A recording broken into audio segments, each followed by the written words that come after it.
పోలవరం అనేటటువంటి దాంట్లో అది వరమా శాపమా అంటే ఆంధ్రాకి వరం కేంద్రం ఇస్తే దాన్ని శాపంగా మనం మార్చుకున్నాం.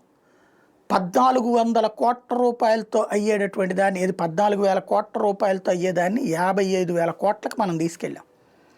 ఎందుకయ్యా అంటే ఏటీఎం లాగా డబ్బులు వస్తున్నాయి కాబట్టి.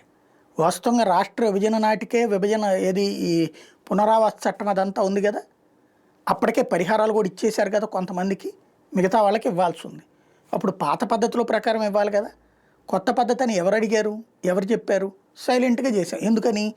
మొత్తం డబ్బులు ఎప్పుడైతే కేంద్రమే పెడతామన్నదో అప్పుడు మనం ఈ పల్లవి అందుకున్నాం. అంతకుముందు రాష్ట్రమే చేయాలన్నప్పుడు వచ్చేటప్పటికి అట్లా లేదు. అది తేడా. ఓవరాల్గా జరుగుతున్నటువంటి విచిత్రమైనటువంటి పరిస్థితి ఏంటయ్యా అంటే, ఇప్పుడు కేవలం 41.5 అడుగుల ఎత్తులో మాత్రమే కడతారు. గ్రావిటీ ద్వారా నీళ్లు అంటే తోడి పోస్తారు. ఇంకా ప్రాజెక్ట్ ఎందుకు? అడుక్కు తిన్నా. ఇప్పటికే పట్టిసీమ అంటే కూడా అదే కదా, ఎత్తిపోయడమే కదా చేస్తోంది.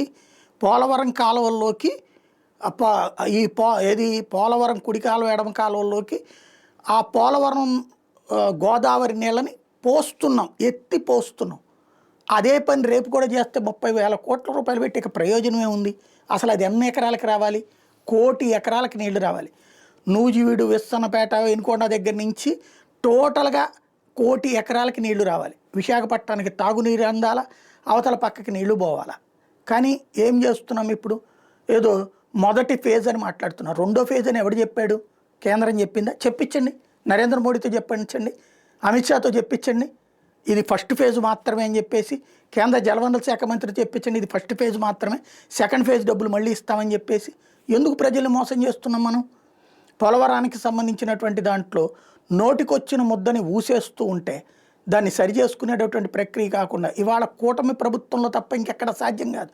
జగన్ వరకు నానా తిప్పలు పడ్డాడు అది 45 అడుగులకి తీసుకెళ్ళడానికి. కాకపోతే పెద్ద సమస్య ఏంటంటే పక్క రాష్ట్రాల్లో కూడా భూసేకరణ జరగాల్సి ఉంటుంది, లేదా ముంపు ప్రాంతాలని అక్కడ వాళ్ళని ఖాళీ చేయించాల్సి ఉంటుంది.